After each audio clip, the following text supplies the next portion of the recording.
Why do you think it is important to celebrate sustainability in the environment? Well, you know, when we look at the environmental crisis, it seems very distant and abstract, but I think it's very important for people to understand that the environmental crisis is the agglomeration of a million individual decisions, a billion individual decisions, and that how we conduct our lives in our everyday activities, whether it's what we choose to eat, how we choose to locomote, how we heat our houses, that the environmental crisis is a sum of all those decisions. And unless you understand how you are implicated in these larger issues, we're not going to solve it. Government will not solve it. Laws will not solve it. It will only be solved when we change the way we live. And sustainability is a big, fancy, Latinate word for understanding exactly how our everyday decisions connect to these larger questions. What have you learned about the process of science in your research and exploration that has surprised you? Science surprises me every day. I try to follow it very, very closely, and I'm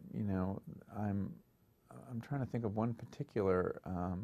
I mean, any time I scratch a subject, I've been working on orchids and their orchid sex and their strange pollination strategies, and the more I learn, the more I am astounded at what these plants can do and how they can manipulate their pollinators and how diabolical they can be.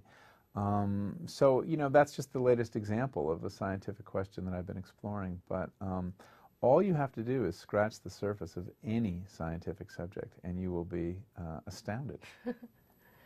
What are 3 things that people can do to act more sustainably every day? I think that the single most important thing people can do if they want to help with climate change and the environmental crisis in general is to change the way they eat.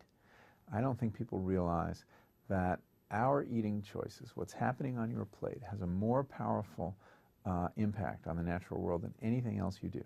It is through agriculture we've changed the landscape of the planet. It is our eating that contributes up to 1/3 of greenhouse gases. The composition of species, the fact that there are 110 million cattle in this country and only 50,000 or 10,000 wolves, that is a result of the eating choices we have made. So start with that. 1 meatless day a week. If we all did that, that's the equivalent of taking 20 million cars off the road. Eat more plants. Eat less in general. There's 3 things right there.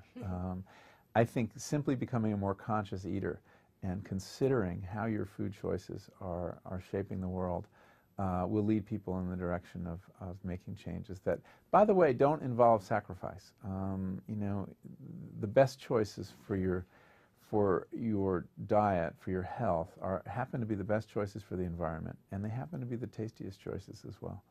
So one of the beauties of changing food choices as a way to vote for a more sustainable future is that it's not a zero-sum process. It's a win-win proposition. Thank you, Michael, for celebrating Year of Science with us. My pleasure.